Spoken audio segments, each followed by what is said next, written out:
paling termuda di Indonesia, provinsi ke-38. Alhamdulillah, ini tentu berkah yang luar biasa.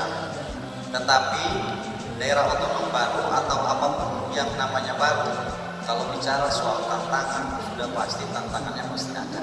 Kata Ibu Pak tadi, ada tantangan.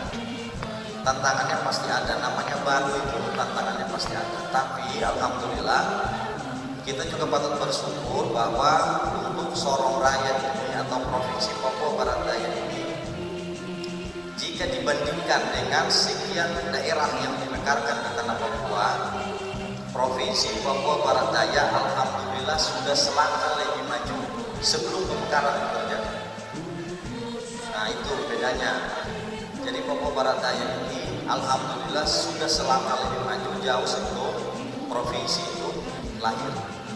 Ini pertanda baik buat kita bahwa kalau bicara tantangan ada, tapi tantangannya tidak terlalu berat untuk Provinsi Papua Barat Daya.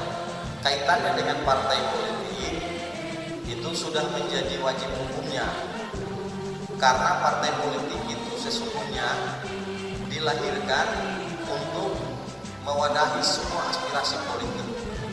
Jadi kalau bicara tantangan daerah otonom baru, itu menjadi tanggung jawab kita semua. Semua elemen ikut bertanggung jawab, termasuk di dalamnya partai politik, yang mana partai politik itu mampu dan harus mau mempersiapkan orang-orang terbaik untuk ikut dalam kontestasi politik 2024. Nah, tahun ini adalah tahun politik, tahunnya semua partai politik, bukan saja di kami Partai Kebangkitan Bangsa, tapi semua partai politik tahun ini sedang sibuk-sibuknya mempersiapkan kader-kader terbaik, kader-kader potensial untuk kemudian didorong menjadi calon legislatif yang harapannya nanti dalam kontestasi politik 2024 perubahan itu, tantangan yang disampaikan itu bisa terjawab. Penentuannya itu ada di 2024 yang akan datang, ketika partai politik yang kemudian mendorong caleg-caleg potensial, sehingga mereka itulah yang nanti 2024 yang akan mewarnai arah kebijakan yang ada di daerah baru otonom ini.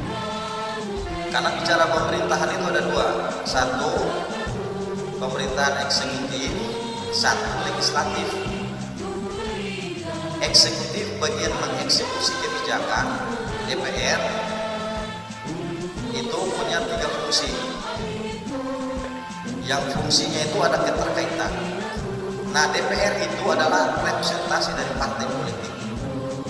Jadi ini kalau dikasih materi soal tantangan, ini betul menjadi tantangan terbesar buat semua partai politik. Kalau mau Papua Barat Daya lebih baik ke depan, tolak ukurnya ada pada kontestasi hasil perhelatan, bisa atau tidak itu nanti di 2024. Tapi sungguh saya yakin dan percaya yang namanya partai politik itu tidak ada satu partai politik di Republik ini yang visi misinya itu tidak bisa diterkatakan semua.